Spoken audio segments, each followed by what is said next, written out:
Morano tatato kurera te pepe tapati, aru tato te atua, ato te reo himene numero 180.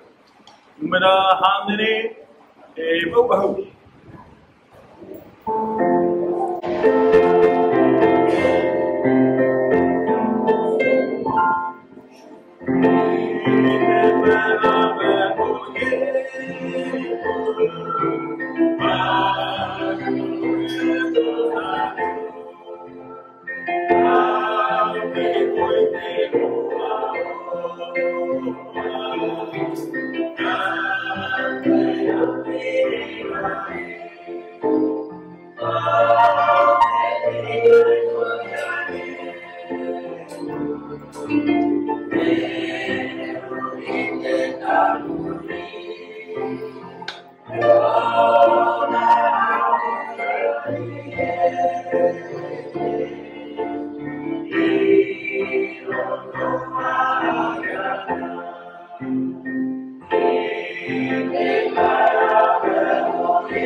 Ia tua tomato me tua here te keira o Yehova.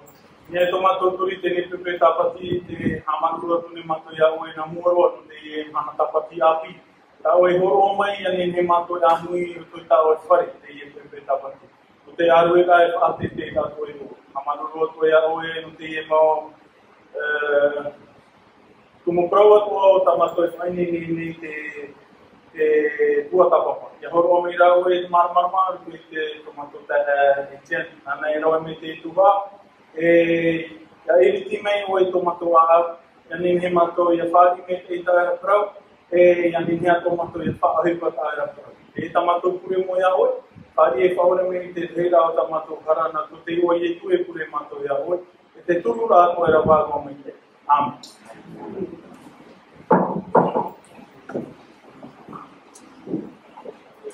Tae mo ko hini yarana amoi tatou te e pepe tapati na tu te here te afoto tatou atua kona ara ira ia tatou I roto e tona whare te e pepe tapati no te aru e kai whate te a tona I o ani ho te ko whatere ra whari mei te tapo arko e maruru te pātua rāmai te e pepe tapati ia hamai te mei te atua ia tatou e atau turu mei te atua ia tatou. Ta tatou I rawa I hamono hea me nā tatou no te e tumu prau. I roto ia te kroni. Pararepo meno. Piti. Pene. Piti ahuru. I rawa ahuru māpai. Pararepo meno piti. Pene piti ahuru. I rawa ahuru māpai. 2 Chroniques chapitre 20 verset 15. Il est dit, et chaque Aziel dit, soyez attentifs, tous Juda et habitants de Jérusalem. Et toi, roi Josaphat, ainsi vous parle l'Éternel, ne craignez point et ne vous effrayez point devant cette multitude nombreuse, car ce ne sera pas vous qui combattrez, ce sera Dieu.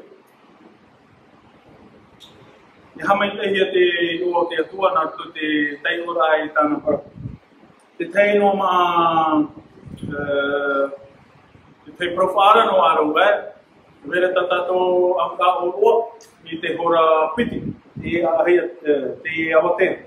Hora piti tatato san ni hamatai. Yoti na te tuba, na te rohi ame te kure alfe api. E me te peo e te mihia, ero e me to tato ta e ten ho e tumpro. Te ahope ai te rotu te toparama. Rano e te mo profar, e te me hapohi e tatatuo, nani e te taegeli, nana e hapome tatatu.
Hamai te hia te mauri mātou te toromo i roto te pute, e hamai te ato te atua i a tatou pā.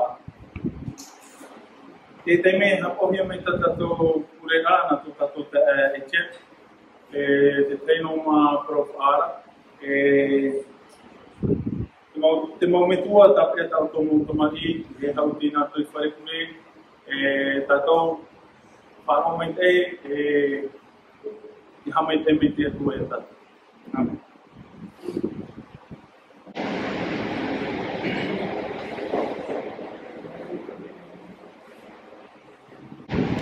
Bonjour à tous, c'est bon sabbat. J'espère que vous allez tous bien par la grâce de Dieu. Moi, ma voix est un petit peu fatiguée, vous m'excuserez. J'ai un peu forcé sur ma voix hier et avec la fatigue, malheureusement, la voix n'est pas très bonne. J'aimerais commencer ce sujet qui s'intitule « Déposez vos armes » par une histoire. Qui est-ce qui aime bien les histoires? Vous aimez les histoires des enfants, hein? Oui, je vois, les enfants aiment bien les histoires. Quand j'étais petit, c'est ce que je préférais, les histoires. Alors, je vais vous parler de comment est-ce que Dieu travaille pour nous. Comment Dieu fait des miracles. Est-ce que vous croyez aux miracles? Est-ce que c'est possible que Dieu fasse des miracles encore aujourd'hui? Alors, je me rappelle quand j'étais petit, les frères et sœurs qui venaient, qui voyageaient dans toute l'Europe, nous racontaient des histoires de la persécution qu'il y avait, la persécution religieuse qu'il y avait en Russie et en Roumanie, particulièrement les pays communistes. Et un jour, un frère de l'Allemagne voulait aller en Russie Et là-bas, les frères et sœurs n'avaient pas de Bible, parce que la Bible était interdite. Alors, quand je suis venu ici, moi j'ai pris dans mes valises, j'ai pris un carton avec 90 tragédies des siècles, mais à cette époque-là, c'était complètement interdit de prendre des livres religieux, des Bibles, de dire qu'on était pasteur. Tout ce qui était religieux, c'était complètement interdit. Et on allait en prison, ou même la peine de mort. Et un jour, ce frère a décidé d'aller en Russie avec des Bibles. Il a pris 2 grosses valises énormes, vous savez, les anciennes valises en carton, hein, énormes, et il les a remplies de Bibles. Il avait peut-être 200 ou 300 Bibles, remplies dans ces 2 valises. Il n'avait presque pas de vêtements. Alors, il a pris le train. À cette époque-là, on ne pouvait pas voyager comme aujourd'hui en avion. Il a pris le train, et les frères lui ont dit qu'il était fou. Tu es fou, tu vas te faire arrêter, tu vas finir ta vie dans le goulag de Russie, on ne te reverra plus jamais. Il a dit non, ces gens ont besoin de l'évangile. Alors il a prié, il a pris 200 valises remplies de Bibles et il les a mis dans le train. Alors, la Pologne autorisait ces choses-là. Alors il arrive en Pologne, il passe à la frontière, ses bagages sont ouverts par les douanes, ils inspectent tout, il n'y a pas de problème. Puis il referme et il s'en va et il arrive à la frontière de la Russie. Et en Russie, c'est très très strict, très sévère. Merci beaucoup. Alors en Russie, c'est très strict et très sévère. Et donc, il arrive à la frontière et il voit la police descendre tous les passagers. Il sort du train, il doit prendre ses valises, il sort du train avec ses valises et il fait la file, il ne peut pas s'échapper, éviter les contrôles, les barrages. Et toutes les valises sont ouvertes. Tout le monde doit ouvrir ses valises. Et il le sait, s'il voit une seule Bible, il va directement en prison. Alors il prie.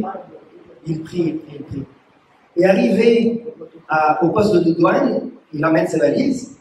L'officier de la douane prend ses valises pour les mettre sur la table, pour les inspecter. Il prend les valises et dit « Oh, elles sont lourdes ces valises. Qu'est-ce que vous avez dans vos valises ?»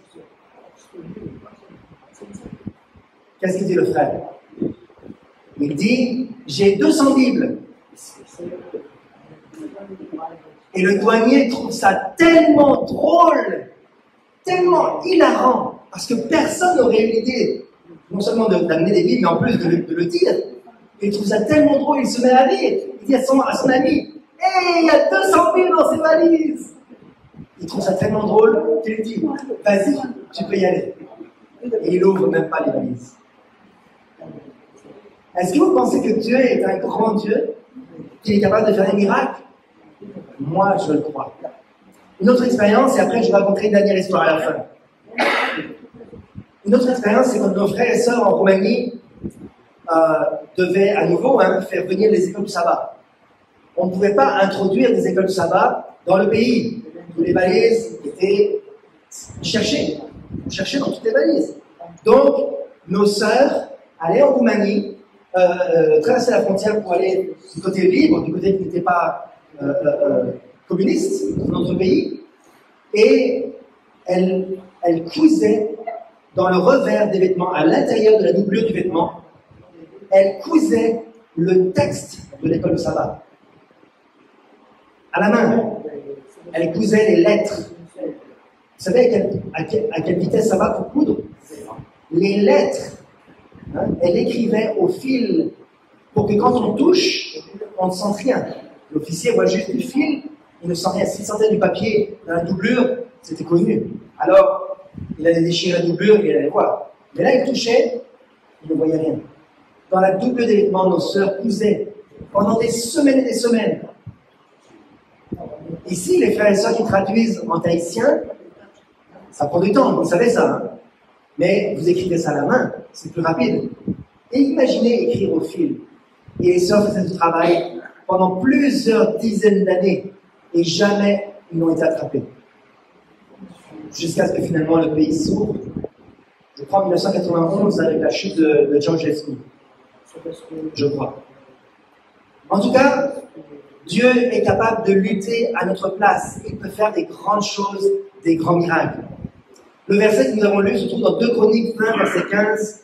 Jacques Aziel, qui est un prophète qui n'est pas très connu, c'était un lévite, et l'Esprit de Dieu l'a saisi à ce moment-là, et il dit « Soyez attentifs, tout Juda et habitants de Jérusalem, et toi, roi Josaphat, ainsi vous parlez d'Éternel, ne craignez point, et ne vous effrayez point devant cette multitude nombreuse, car ce ne sera pas vous qui combattrez, ce sera Dieu. » Dieu est capable de combattre, Dieu est capable d'avoir la victoire. Alors on va voir comment est-ce que, bien souvent, on essaie de combattre avec nos propres armes d'un point de vue humain. La semaine dernière, à Tahiti, j'avais parlé pour l'ouverture sabbat de mettre nos propres vêtements. Aujourd'hui, on va parler de prendre nos propres, de ne pas avoir nos propres armes.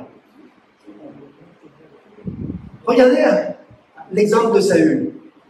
Dans 1 Samuel 9, verset 21, Saül avait répondu « Ne suis-je pas benjamite, de l'une des plus petites tribus d'Israël, et ma famille n'est-elle pas la moindre de toutes les familles de la tribu de Benjamin? Pourquoi donc me parles-tu de la sorte? Pourquoi est-ce que Dieu veut choisir un homme parmi la plus petite tribu, de la plus petite famille, pour être le roi, pour être le dirigeant? Pourquoi? Qu'est-ce que l'Éternel recherchait chez Saül? Qu'est-ce que Dieu cherchait? L'humilité.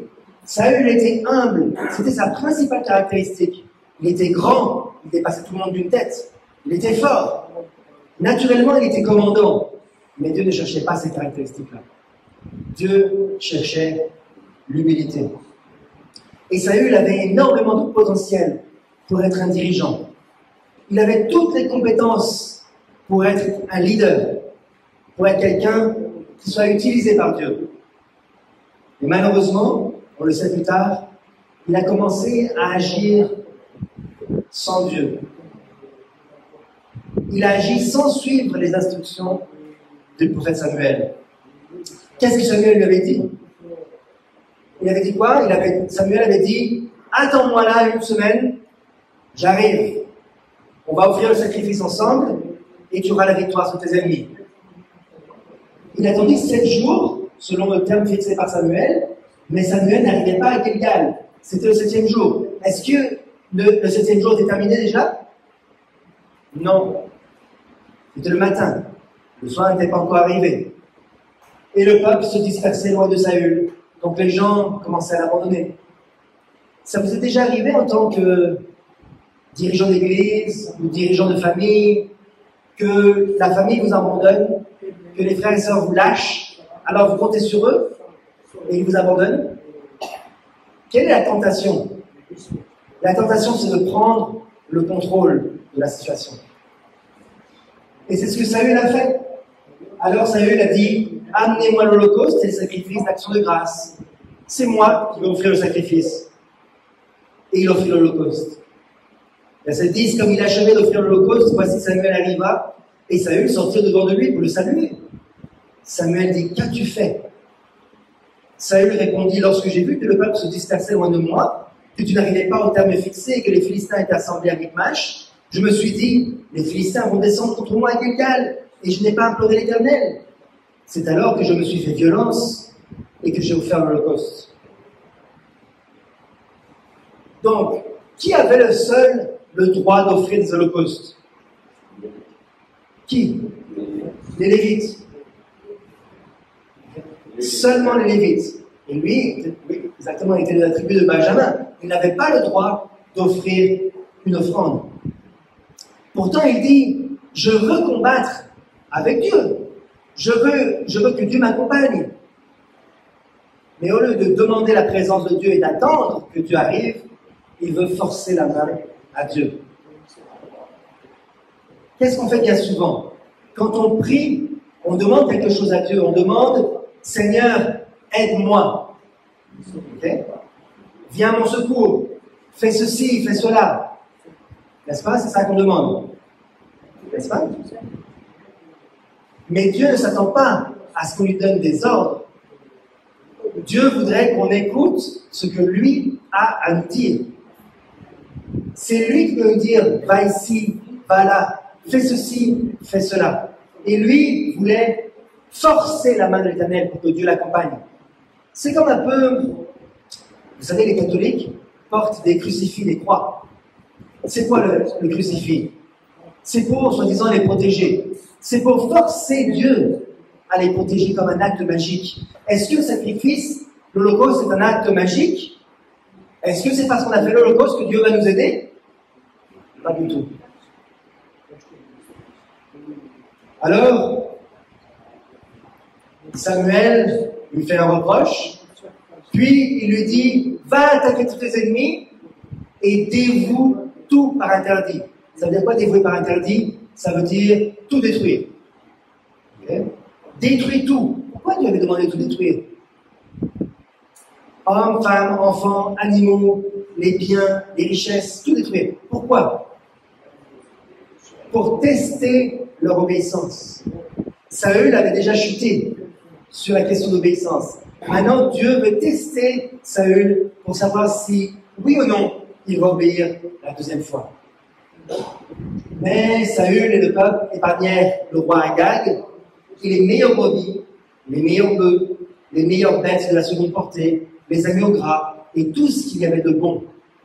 Ils ne voulurent pas le dévouer par interdit. Ils dévouèrent seulement tout ce qui était méprisable et chétif. Alors l'Éternel adressa la parole à Samuel et lui dit, je me repens d'avoir établi Saül pour roi, car il se détourne de moi et il n'observe point mes paroles. Et Samuel fut irrité et il cria à l'Éternel toute la nuit. Ce matin, dans la leçon d'école sabbat, on a vu la réaction de David. Lorsque David a reçu un reproche de la part de l'Éternel, David a accepté immédiatement. Il a dit, j'ai péché. Mais Saül, qu'est-ce qu'il a fait? Il était irrité. Et il a pleuré. Il s'est plaint. Mais Seigneur, pourquoi les meilleures choses? On en a tant besoin. Ça pourrait être utile pour le sanctuaire. On pourrait faire des offrandes à toutes ces brebis, tous ces agneaux. On pourrait enrichir le temple. On a des pauvres parmi nous. Pourquoi faire du gaspillage comme ça? Mais franchement, c'est pas juste. Et on se plaint. Il pensait que Dieu demandait ça juste par caprice. Vous savez, Dieu fait beaucoup de choses et on ne sait pas des fois pourquoi. Dieu nous demande d'obéir à sa volonté et on ne sait pas pourquoi. Mais lorsqu'on fait sa volonté, des années plus tard, des fois, on se rend compte de la sagesse de Dieu. C'est que plus tard, quand on est enfant, on n'aime pas quand les parents nous corrigent, quand les parents nous reprennent. C'est que des années plus tard qu'on se rend compte de la sagesse de nos parents. Samuel se rendit auprès de Saül et dit, sois béni de l'Éternel, j'ai observé la parole de l'Éternel. J'ai tout fait, je suis innocent, j'ai rien fait de mal. J'ai tout détruit, le reste nous l'avons dévoué par interdit, sauf quelques petites choses. Quand Samuel a dit, d'où viennent ces bêlements de brebis et ce mugissement des bœufs? Ah, c'est quoi? C'est le peuple, c'est pas moi, c'est pas ma faute. Alors le verset très connu maintenant dans 1 Samuel 15, verset 22, Samuel lui dit, l'Éternel trouve-tu du plaisir dans les holocaustes et les sacrifices, comme dans l'obéissance à la voix de l'Éternel? Voici l'obéissance vaut mieux que les sacrifices, et l'observation de sa parole vaut mieux que la graisse des béliers. Car la désobéissance est aussi coupable que quoi? Que la divination. C'est quoi la divination? C'est adorer les esprits, faire deviner le futur en servant les esprits, la magie. Et la résistance ne l'est pas moins que l'idolâtrie et les téraphimes. Les téraphimes, c'est aussi des objets magiques qu'ils utilisaient pour faire de la magie. Puisque tu as rejeté la parole de l'Éternel, il te rejette aussi comme roi. Voilà les méthodes humaines. Dieu nous dit quelque chose et on pense qu'on sait mieux que Dieu. on pense que notre plan est meilleur que celui de Dieu. Et Dieu dit, tu désobéis. C'est la même chose que tous les païens qui sont autour de nous, qui ne font pas sa volonté. La désobéissance est grave. Alors, nous ne voulons pas être comme Saül. Voilà pourquoi Dieu s'est choisi un autre roi. Les enfants. Est-ce que vous pouvez me dire qui était le roi suivant que Dieu a choisi après Saül? Qui était le roi suivant? Les adolescents, les adultes. Le roi David, c'est bien, exactement, le roi David. Alors David était un jeune homme qui marchait avec simplicité, qui était quelqu'un qui ne rendait pas la vie compliquée. Il était un berger, il vivait humblement, il passait du temps avec Dieu, il priait tout le temps et il chantait. Et lorsque Dieu a voulu l'utiliser pour la première fois, il l'a amené devant un cas en apparence impossible. Vous connaissez l'histoire de David et de Goliath? Tu connais? Il dit, David dit aux Philistins, tu marches contre moi avec l'épée, la lance et le javelot. Et moi, je marche contre toi au nom de l'Éternel des armées, du Dieu de l'armée d'Israël que tu as insulté. Quel type d'arme avait pris David? Comment? L'affront, c'est vrai. Mais quelle était son arme? C'était la foi en Dieu. Il marchait au nom de l'Éternel des armées. Et rien ne pouvait lui arriver. Alors que le Philistin, qui était gigantesque, 2 fois plus grand que lui, qui avait une épée extraordinaire qui était très lourde à tirer, une lance et un javelot, comme c'est pas assez. Malgré tout ça, il a perdu. Et toute la terre a su qu'Israël avait un Dieu. Alors on va voir un petit peu quelle est la méthode de Dieu. Parce que nous, avec nos propres armes, ça ne fonctionne pas. Regardez l'expérience de Gédéon. Dans Juge chapitre 7, verset 2, il dit, l'Éternel dit à Gédéon, le peuple que tu as avec toi est trop nombreux pour que je livre ma main entre ses mains. Il pourrait en tirer gloire contre moi et dire, c'est ma main qui m'a délivré. Publie donc ceci aux oreilles du peuple, que celui qui est craintif et qui a peur s'en retourne et s'éloigne de la montagne de Galaad. 22 000 hommes parmi le peuple s'en retournèrent et il en resta 10 000. Alors au début, c'était combien? 32 000. Puis finalement, avec cette épreuve-là de la peur, il en est resté 10 000. Et qu'est-ce que Dieu dit finalement encore? On le sait, il reste 10 000 contre tous les ennemis. C'est encore trop nombreux. Encore trop. Est-ce que Dieu a besoin d'une grande église pour transformer le monde? Est-ce que Dieu a besoin de plein de gens? Combien de personnes ont répandu l'évangile dans le monde entier? 12. Plus l'apôtre Paul, on pourrait dire, il a grandement travaillé. 12 ont transformé le monde entier. Vous pensez que c'est possible aujourd'hui? Des fois, on regarde l'église et on dit, on est si peu nombreux. On était peut-être plus nombreux autrefois. Aujourd'hui, c'est décourageant. On n'est pas nombreux. On n'a rien, on n'a pas d'argent, on n'a pas de grands bâtiments, on n'a pas d'école, on n'a pas d'université, on n'a pas d'hôpitaux. On désespère. C'est décourageant. Dieu dit quoi? Le peuple est encore trop nombreux.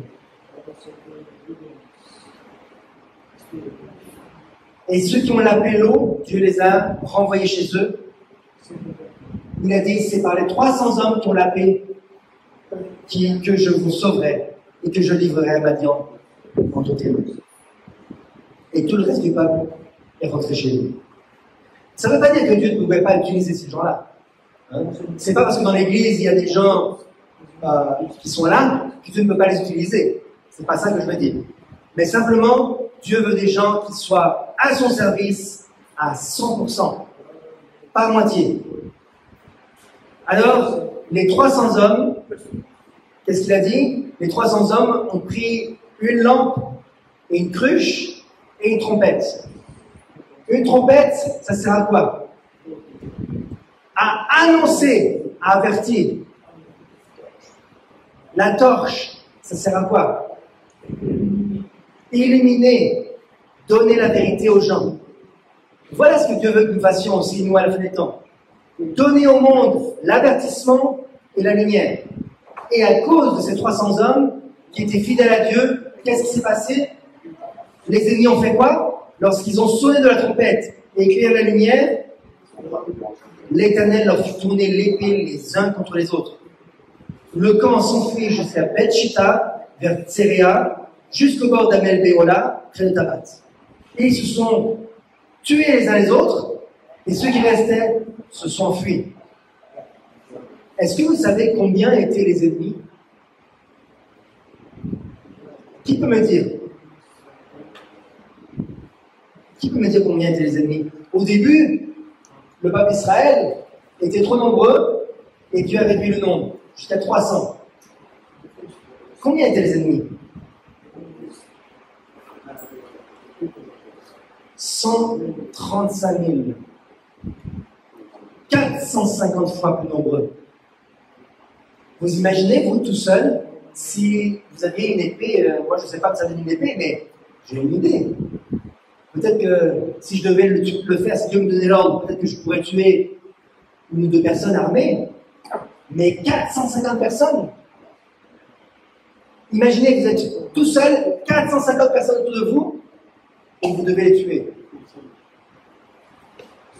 C'est impossible. Une personne pour 450. C'est impossible. C'est impossible. On sait bien. Alors on pourrait penser qu'ils ont gagné par la ruse, par une astuce. Parce que c'est vrai qu'ils ont attaqué de nuit, avec des lampes. Au début, les ennemis ont cru que l'armée était bien plus nombreuse. Alors on pourrait dire, bon, c'était juste une astuce, un coup de chance. Mais ils les ont poursuivis pendant les 300 là. Ils les ont poursuivis pendant combien de temps, les ennemis? Pendant 3 jours. Au bout de 3 jours de poursuite, ils ont bien dû s'apercevoir, parce qu'il faisait le jour, ils ont bien dû s'apercevoir qu'il y avait juste 300 hommes là. Non? Vous ne croyez pas?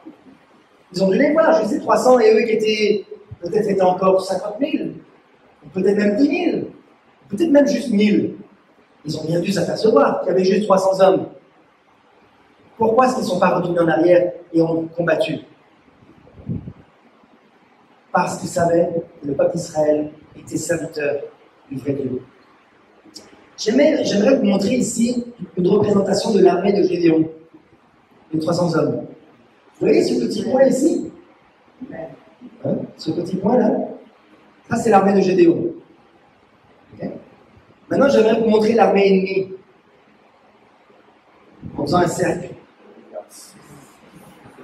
Voilà l'armée ennemie. Alors, on va faire un petit zoom en arrière. Est-ce que vous voyez le petit point là? Vous voyez plus. Ça, c'est l'armée de Gédéon devant l'armée ennemie. Est-ce que vous pensez que c'est possible de combattre? Est-ce que vous pensez que c'est possible d'accomplir la mission que Dieu leur avait demandé de faire? Aux yeux humains, c'est impossible. Vous voyez ici, on a un dessin de la Terre et du Soleil. L'armée de Gédéon était encore plus petite que la Terre. 450 fois plus petit. 300 contre 135 000. Mais lorsque Gédéon a parlé, les hommes d'Israël ont dit à Gédéon, une fois qu'ils ont eu la victoire, ils ont dit, domine sur nous, on veut un roi, tu es un bon leader, on veut être dirigé par un bon leader, domine sur nous, et toi, et ton fils, et le fils de ton fils, car tu nous as délivrés de la main de Madian. On veut un roi, on veut un leader, on a vu qu'on peut avoir la victoire. Gédéon leur a dit quoi? Je ne dominerai point sur vous, et mes fils ne domineront point sur vous. C'est l'Éternel qui dominera sur vous. Frères et sœurs, bien trop souvent, on a eu des dirigeants dans l'Église qui dominaient sur nous. On a suivi des gens parce qu'on voyait des victoires, on voyait un grand nombre, et on a suivi des gens. Et Dieu nous dit quoi? Qui est-ce qui veut dominer sur nous? C'est l'Éternel. C'est Dieu que nous devons suivre. Un autre exemple, ça je l'ai lu, parce que j'ai préparé ce sermon quand j'étais dans l'avion pour arriver ici. Et le matin même, j'avais lu ça avec mes enfants. Alors j'avais pensé partager ça avec vous. L'expérience de Josaphat. Une autre guerre où Josaphat devait faire face aux Moabites. Et lorsque les Moabites ont commencé à attaquer Israël, verset 2, on vint en informer Josaphat en disant « Une multitude nombreuse s'avance contre toi depuis l'autre côté de la mer, depuis la Syrie. Et ils sont à Hatsatson, Tamar, qui est en En-Gedi. » Verset 3, dans sa frayeur, Josaphat se disposa à chercher l'Éternel et il publia un jeûne pour tout Juda. Tout le peuple de Dieu a jeûné et a prié. Voilà comment on peut obtenir la victoire, frères et sœurs. C'est pas par la force, c'est pas par le pouvoir, c'est pas grâce aux armes, c'est pas grâce à l'expérience des soldats, c'est par le jeûne et la prière. Judas s'assembla pour invoquer l'Éternel et l'on vint de toutes les villes de Juda pour chercher l'Éternel. Et la prière de Josaphat, regardez, il est dit « Ô notre Dieu, n'exerceras-tu pas ces jugements sur eux? Car nous sommes sans force devant cette multitude nombreuse qui s'avance contre nous. Et nous ne savons que faire, mais nos yeux sont sur toi. » Tout Juda se tenait debout devant l'Éternel, avec leurs petits-enfants, leurs femmes et leurs fils. Frères et sœurs, où sont ceux qui se tiennent debout devant l'Éternel? Où sont nos petits-enfants, nos femmes et nos fils? Où sont-ils aujourd'hui? Oui, le roi Josaphat avait publié une loi. Mais qui est-ce qui est venu de tout Israël? Qui est-ce qui s'est rassemblé de toutes les villes de Juda pour adorer le vrai Dieu? Est-ce que c'est le roi Josaphat qui est allé dans chaque maison, dans chaque foyer, pour les amener? Non. C'est chaque famille, chaque foyer, chaque responsable de la famille qui est venu et qui a dit « Moi et ma maison, nous servirons l'Éternel. Moi et ma maison, nous allons venir et adorer le vrai Dieu. Nous allons servir le Dieu d'Israël. » Dieu leur a dit « Demain, descendez contre eux. Ils vont monter par la colline de Tzitz et vous les trouverez à l'extrémité de la vallée, en face du désert de Jéruel. Vous n'aurez point à combattre en cette affaire. Présentez-vous, tenez-vous là, et vous verrez la délivrance que l'Éternel vous accordera. Juda et Jérusalem, ne criez point, ne vous effrayez point. Demain, sortez juste à leur rencontre, et l'Éternel sera avec vous. C'est sûr que ça fait peur.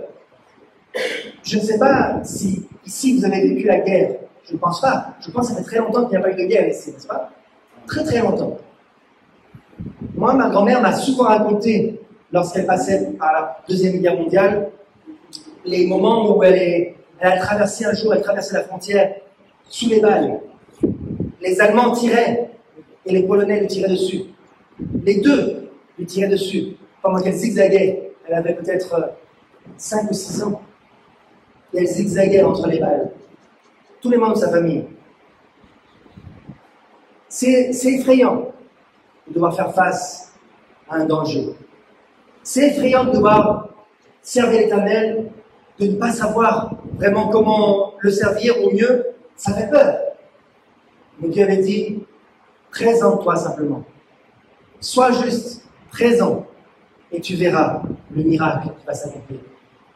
Frères et sœurs, Dieu nous demande de nous mettre en position pour son service. Il ne nous demande pas de faire de grandes choses. Il nous demande de nous présenter, de nous tenir là et de voir le miracle que Dieu va faire. Frères et sœurs, rassemblons-nous pour la prière, rassemblons-nous pour le jeûne et vous allez voir les merveilles que Dieu va faire. Alors le lendemain, ils se mirent en marche de grand matin pour le désert de Tékoa. À leur départ, Josaphat se présenta et dit, « Écoutez-moi, Juda et habitants de Jérusalem, confiez-vous en l'Éternel votre Dieu et vous serez affermis. Confiez-vous en ses prophètes et vous réussirez. » Vous connaissez ces versets. Voilà comment nous allons combattre. Avec la parole de Dieu. Avec la Bible. Aujourd'hui, nous avons la Bible et l'esprit de prophétie. Nous avons les écrits Ancien Testament, Nouveau Testament, et nous avons ici les écrits qui ont été donnés d'une manière toute spéciale au peuple de Dieu. Puis, non seulement il a fait ça, mais d'accord avec le peuple, il nomma des chantres qui, revêtus d'ornements sacrés, donc c'était des lévites, des chantres, et marchant devant l'armée, célébraient l'Éternel et disaient « Louez l'Éternel, car sa miséricorde durera toujours ». Au moment où l'on commençait les chants et les louanges, l'Éternel plaça une embuscade. Au moment où ils chantaient, au moment où ils étaient réunis pour louer Dieu, pour le remercier, au lieu de se plaindre, au lieu de faire comme Saül, d'essayer de se justifier, de regarder à nos propres forces, ils ont regardé l'Éternel. Et à ce moment-là, ils ont commencé à chanter, à dire « Gloire à Dieu, merci pour la victoire, Seigneur !» Et Dieu a amené la victoire. Ils se sont entretués, et quand ils eurent fini avec les habitants de Séhir, donc les ennemis, les Ammonites et les Moabites, ils se sont entretués, et quand ils en eurent fini avec les habitants de Séhir, ils cédèrent les uns les autres à se détruire. Lorsque Juda fut arrivé sur la hauteur d'où l'on aperçoit le désert, ils regardèrent du côté de la multitude, et voici, c'étaient des cadavres étendus à terre, et personne n'avait échappé. Vous voyez la victoire? Les gens me disent des fois, mais pourquoi, en tant que chrétien, pourquoi on ne peut pas faire la guerre? Okay? Pourquoi? Pourquoi est-ce que nos pionniers du mouvement de réforme ont refusé de faire le service militaire? Est-ce que Dieu leur avait demandé? Non, Dieu n'avait pas demandé. Et regardez, même quand Dieu leur demandait de faire la guerre, regardez lorsqu'ils avaient la foi. Regardez ce qui se passait. Est-ce qu'ils avaient besoin de tuer quelqu'un? Non. Ils étaient déjà tous morts. Alors maintenant que nous sommes réunis tous ensemble, que nous adorons le Seigneur, le vrai Dieu, que nous prions, que nous avons la foi, que nous chantons ses louanges, est-ce qu'il y a quelque chose à faire quand même? Dieu demande notre collaboration. Gédéon, qu'est-ce qu'il a fait? Il ne s'est pas juste assis pour voir Dieu travailler à l'œuvre. Il a obéi à l'ordre de Dieu. Il est sorti pour constituer une armée. Il est allé dans toutes les villes d'Israël, de Juda, pour faire son armée. Il est allé sur le champ de bataille. Il s'est présenté. Il a utilisé une stratégie. Dieu n'avait pas communiqué cette stratégie avec les cruches, les lampes et les trompettes. Et il a combattu avec la force que Dieu lui a donnée. Josaphat, lui, la première chose qu'il a fait, c'est qu'il a prié et il a eu encore plus la victoire. Il a impliqué tout le peuple dans la recherche de Dieu. Pas juste certaines personnes qui sont plus spirituelles. On ne va pas juste compter sur une équipe qui va nous accompagner, qui va faire le travail missionnaire, pendant que les autres peuvent dormir, rester chez eux. Tout le monde est impliqué. Il est allé aussi sur le champ de bataille et il a mis des choristes au premier rang. Alors, ces deux choses nous montrent un élément essentiel. C'est que la confiance, elle doit être en Dieu et pas en nous-mêmes. Si on regarde nos propres forces, c'est sûr qu'on ne pourra pas y arriver. L'Esprit de prophétie nous dit dans le prophète des rois que Josaphat était un homme courageux. Il avait fait sa part. Pendant de longues années, il avait renforcé ses troupes et fortifié ses villes. Il était donc bien préparé pour faire face à n'importe quel ennemi. Et pourtant, devant le danger, il ne plaçait pas sa confiance en lui-même. Malgré toute la préparation qu'il avait faite, aux yeux humains, on pourrait penser qu'il était prêt pour combattre l'ennemi. On va dire dans l'église, on a tout ce qu'il faut, on a un bâtiment, on a des anciens, on a des diacres, on a des ouvriers bibliques, on a des cantiques, on a des Bibles, on a tout ce qu'il nous faut.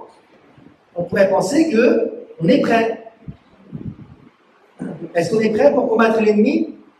Est-ce qu'on est prêt si un inconnu va venir à l'église et va voir notre église? Est-ce qu'on est prêt à l'amener à la victoire au pied de la croix? Malgré toute notre préparation, frères et sœurs, qu'est-ce que nous devons faire?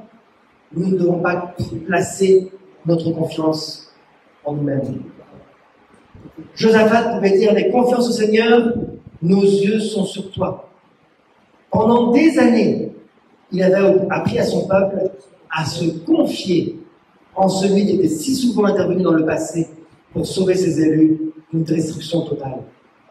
Quelle était l'arme qu'ils avaient? L'arme secrète, la botte secrète du peuple. C'était quoi? C'était pas des gens, des dirigeants extraordinaires. C'était quoi? C'était un peuple bien entraîné avec ses genoux. Les genoux calleux. C'est ce que ça veut dire, calleux? C'est quand on est si souvent, on utilise si souvent ses genoux, qu'il y a comme des plaies sur les genoux. Les genoux durs. Parce que c'était un peuple qui avait appris à prier. C'était un peuple qui avait appris à se confier en Dieu. Dans Isaïe 31, il est dit « Malheur à ceux qui descendent en Égypte pour avoir du secours, qui s'appuient sur des chevaux et se fient à la multitude des chars et à la force des cavaliers. Malheur à ceux qui font des plans sans compter sur Dieu. Malheur à ceux qui regardent aux choses visibles, comme l'expérience de Géasi, le serviteur d'Élysée. Géasi avait dit « Ceux qui sont avec nous sont en plus grand nombre que ceux qui sont avec eux. » Vous savez, quand la ville de Samarie avait été entourée, toute la ville avait été entourée par les ennemis. Et Géasi avait peur. Et l'homme de Dieu lui a dit « N'aie pas peur. Dieu est avec lui. » Il a prié. Il a dit « Éternel, ouvre ses yeux pour qu'il voie. » Et l'Éternel ouvrit les yeux du serviteur qui vit la montagne pleine de chevaux et de chars de feu autour d'Élysée. Dieu peut faire des grandes choses pour vous et moi. Si seulement nous avons les yeux de la foi, si seulement nous regardons plus loin que nos problèmes du quotidien, si seulement nous regardons à la puissance de Dieu dans le passé et que nous n'avons pas de doute pour le futur, Dieu a une solution pour tous nos problèmes. Lorsque nous sommes dans les difficultés, le psalmiste nous dit « Le malheur atteint souvent le juste, mais l'Éternel en délivre toujours. » Frères et sœurs, si vous êtes justes et que vous avez eu des épreuves, des moments de doute, des moments de faiblesse, faites confiance au Seigneur parce qu'il peut vous en délivrer. En fait, c'est pas qu'il peut, c'est qu'il va. Il est dit, il vous délivre toujours. Mais, pour que Dieu nous aide, il faut qu'on vienne à lui. Esdras 10, verset 11, il est dit « Confessez maintenant votre faute à l'Éternel, le Dieu de vos pères, et faites sa volonté. Séparez-vous des peuples du pays et des femmes étrangères. Éloignez-vous du mal, et vous verrez les merveilles de Dieu. Mettez en lui sa confiance, et il agira. Confessez donc vos péchés les uns aux autres, et priez les uns pour les autres, afin que vous soyez guéris. Car la prière fervente du juste a une grande efficace. » Je ne sais pas, frères et sœurs, qui prie pour moi. Je ne sais pas. Je pense que ma mère prie pour moi. Je ne sais pas qui prie pour moi, qui d'autre prie pour moi. Mais je sais que ces prières sont efficaces. Parce que Dieu a été bon envers moi. Et je crois qu'il est bon aussi envers vous. Si vous priez les uns pour les autres, lorsque vous voyez votre frère ou votre sœur qui lutte pour sa foi, qui lutte dans sa vie personnelle, qui a des moments de difficulté, au lieu d'être le premier à l'accuser, à ouvrir la bouche, priez les uns pour les autres. On n'a pas besoin d'avoir peur si Dieu est avec nous. Ésaïe 41, verset 10 nous dit « Ne crains rien car je suis avec toi. Ne promène pas des regards inquiets car je suis ton Dieu. Je te fortifie, je viens à ton secours, je te soutiens de ma droite triomphante. » Alors, Nous aussi, on doit arrêter de se débattre avec nos problèmes du quotidien. On doit arrêter de se débattre avec la maladie, avec les gens qui se moquent de nous, avec les ragots. On doit arrêter et jeter tout ça par terre et saisir la main de Dieu par la foi. On doit lever les mains en haut, les yeux en haut, joindre nos mains, baisser nos genoux et se prosterner devant Dieu. Parce que nous regardons non point aux choses visibles, mais à celles qui sont invisibles. Car les choses visibles sont passagères et les invisibles sont éternelles. Dieu est puissant. Je voudrais terminer avec une petite histoire, deux petites histoires en fait, comme je vous l'avais promis au début, pour vous montrer que Dieu est puissant et capable de venir en aide dans les moindres difficultés. Je reviens toujours à l'expérience de nos frères et sœurs en Roumanie. Je vous avais expliqué comment ils transportaient les écoles du sabbat. Mais ensuite, une fois que les écoles du sabbat avaient été transportées, il fallait maintenant les imprimer. Le gouvernement en Roumanie donnait à chaque personne 5 feuilles de papier par mois. On avait droit à 5 feuilles de papier par personne et par mois. C'est pas assez pour imprimer une école du sabbat. Alors, et on n'avait pas le droit d'avoir plus que 5 feuilles de papier chez nous. C'était interdit. Alors, il y avait un frère qui avait une voiture, c'était très rare à l'époque, c'était pas tout le monde qui avait des voitures. Il avait une voiture, il avait enlevé les sièges à l'arrière de la voiture, il avait démonté, vous savez, là où on s'assied, la banquette, il avait démonté la banquette, et il avait fait une boîte en carton, en bois, un coffre en bois, et il allait collecter les feuilles de papier chez tous les frères et sœurs pour ensuite les imprimer. Donc, tous les frères et sœurs, 5 feuilles de papier par adulte. Il allait collecter toutes les feuilles de papier, il les mettait dans sa voiture, dans le coffre spécial, et ensuite il mettait une couverture par-dessus pour que personne ne puisse suspecter quoi que ce soit. Ça ressemblait à un siège de l'extérieur, mais c'était en fait du bois. Alors, il va collecter toutes ces feuilles. Il a presque fini son parcours. Quand la police l'arrête, les soldats l'arrêtent, on a besoin de nous déplacer, notre véhicule est tombé en panne, on confisque sa voiture. Il avait travaillé des années pour avoir sa voiture. Là-bas, si on rendait suffisamment service au gouvernement, on pouvait commander une voiture, et la voiture mettait 5 ans avant de pouvoir arriver. Il disait, mais comment on va faire? Alors une idée lui vient en tête, il a dit, non, s'il vous plaît, ne confisquez pas ma voiture, je vais vous emmener partout où vous voulez, n'importe où. Alors les officiers étaient d'accord, ils sont rentrés dans la voiture, ils se sont assis. Dans un taxi, vous savez comment on s'assied pas devant, on s'assied à l'arrière. Ils se sont assis sur le siège, ils ont dit, c'est bien dur, ta voiture est bien dure, les sièges sont inconfortables. Les routes étaient pleines de chaos. Et malgré ça, malgré le chaos, il les a conduits pendant 300 km. Je pense que c'est la bataille. Il les a conduits pendant 300 km. Les fesses des officiers leur faisaient mal. Mais malgré ça, il a réussi à garder sa voiture et à pouvoir continuer de collecter le papier chaque mois, chaque trimestre, pour les écoles du sabbat.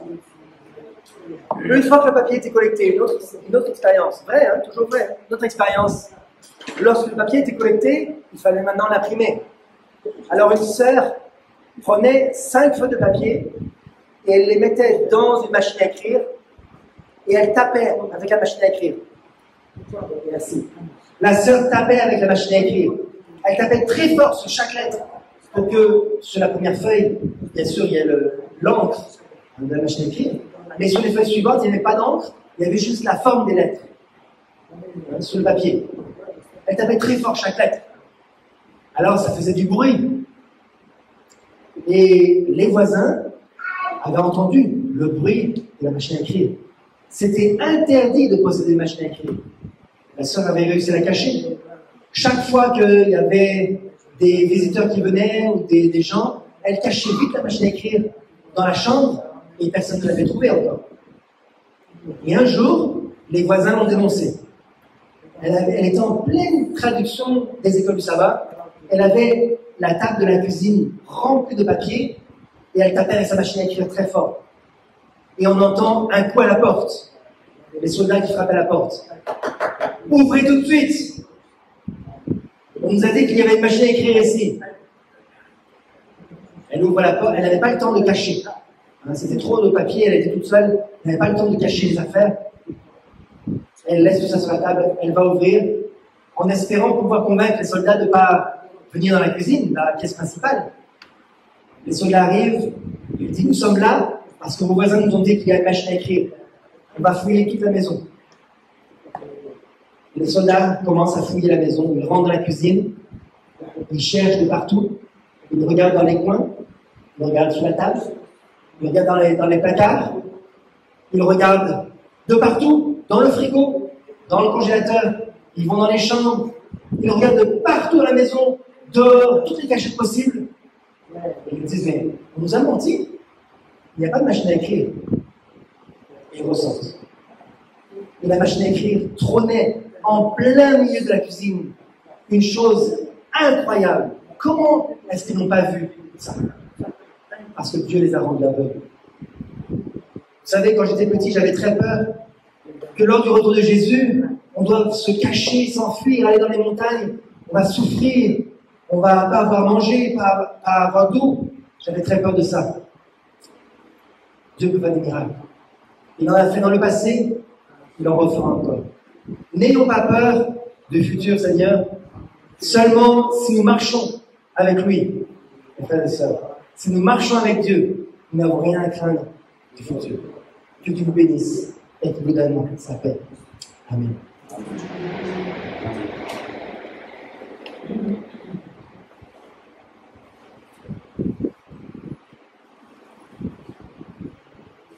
Maruluhi te Etienne no te urera e hamarata to te atua no tona maitai, tona here, tona orofa i hui a tātou. E atau turu me te atua i a tātou e hamaitai to te atua i a tātou. E tai me hapo he me te reo himile ae, na tātou i te re hapo.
Kita turun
Notre bon Père Céleste, Seigneur Dieu du ciel et de la terre, nous voulons te remercier infiniment de ta grande bonté, de ton amour envers nous. Merci pour nous avoir permis de voir ta grandeur dans tout ce que tu fais pour nous chaque jour. Et Seigneur, nous te demandons que tu puisses nous aider à nous jeter à tes pieds, alors que nous sommes faibles, tremblants, nous savons quoi faire. Seigneur, tu peux venir à notre secours. Nous te supplions de nous accorder ton aide et ton soutien. Et nous te demandons ta présence parmi nous, ainsi que parmi tous ceux qui souffrent, qui sont ici à Waianae, ou bien sur les autres îles de la Polynésie. Seigneur, que tu puisses les aider, leur venir en aide et ne pas les abandonner. Nous te demandons, Père, que tu puisses nous bénir, nous accompagner dans toute cette journée sainte. Nous te demandons ces grâces au nom de Jésus. Amen.